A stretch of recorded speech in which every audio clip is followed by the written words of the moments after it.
Foresight is a thinking theory. It explains not only how we should think, it also explains how we do think. Here's the story. Back in the 1990s, PhD researcher Gerard Puccio was a professor at the International Center for Studies in Creativity. He was working on a creativity assessment, and he was trying to figure out, do people have a constant energy level as they think through the creative process? Or does that energy level rise and fall depending on the stage? When Puccio talked about creative process, he was not just talking about something rare and special, something reserved only for artists and musicians. Creative process is something we all use. It's what we call on when we have to solve messy, confusing, foggy problems where we have to create the solution. Think about it. If you've got a simple problem and it has a single answer, you just go to the person who knows the answer, or you Google it. But when you're up against some new challenge and the solution is unclear and the situation is complex and ambiguous and there's no precedence and there's no right answer in sight, then what do? Well, that's where the creative process kicks in. For his assessment, Puccio was using the classic 6-stage Osborne-Parnes creative problem-solving process, and as part of the validation study, he ran a factor analysis to confirm the 6 thinking stages. But he didn't find 6. He found 4. Not 6, but 4 measurably different types of thinking required to complete the creative process. Puccio labeled the 4 stages: clarify, ideate, develop, and implement. Let's go through them. Clarify is where we explore the challenge. We ask questions. We find out what's going on. We try to isolate what's the right problem to solve and what's the right opportunity or challenge to address. Once you've clarified, then it's time to ideate. Ideate is where we come up with ideas. We generate new options. We make new connections. This is the type of thinking most of us associate with creative thinking. But, as Puccio proved, all 4 types of thinking are necessary for a creative outcome. Next up, develop. This is the stage where you take your best ideas and develop them into a well thought out solution. Finally, implement. It's the last stage. It's where you take action. And there you have it. Clarify, ideate, develop, and implement. It's a simple 4-stage process for creative thinking. It's universal. It's intuitive. What could possibly go wrong? Grab a pen or pencil. We're about to do a thinking experiment. I'm going to give you 2 seconds, and I want you to write your first name as fast as you can when I say go. Ready? Go. 1, 2, stop.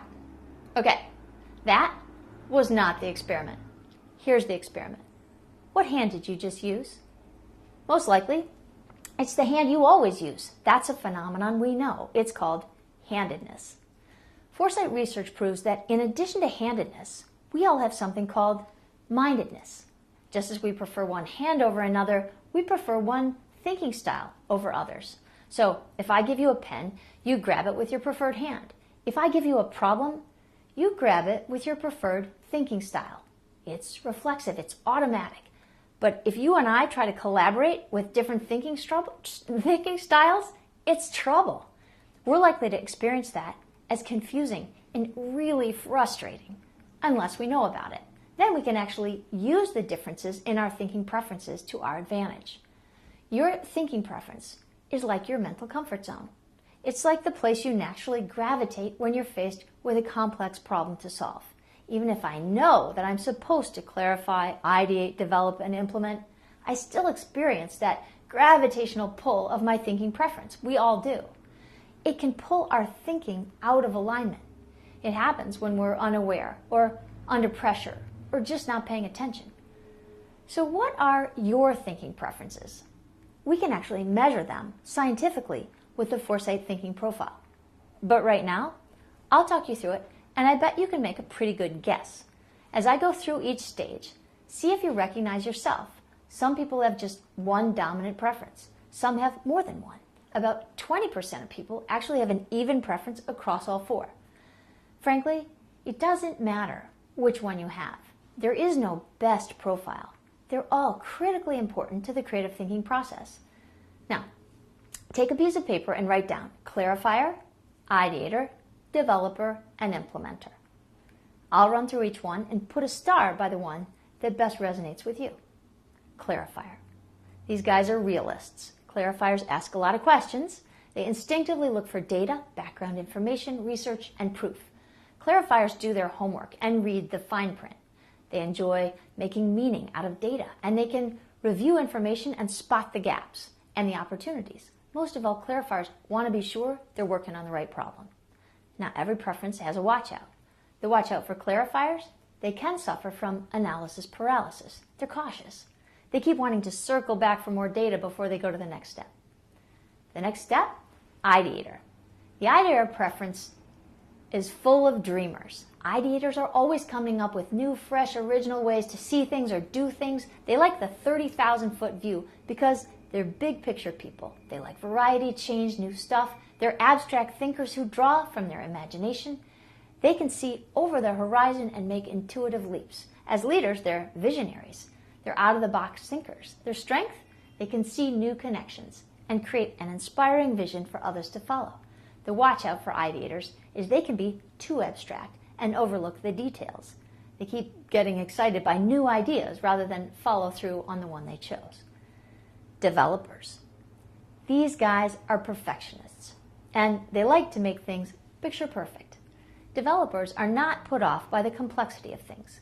They like to evaluate all their options and choose the very best.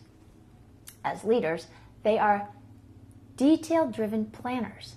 They do the work it takes to get something just right. Their strength? They're patient and exacting enough to build a truly elegant solution. Their watch out? They can be too nitpicky. They believe there is a perfect solution out there, and they want to keep refining the plan until they've got it. Implementers. These guys deliver.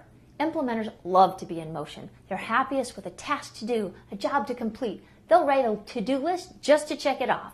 For implementers, it's all about results.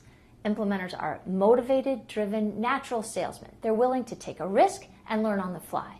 You might hear an implementer say, "Oh, let's just try it and see what happens." Their strength is their confidence. It lets them push right through obstacles.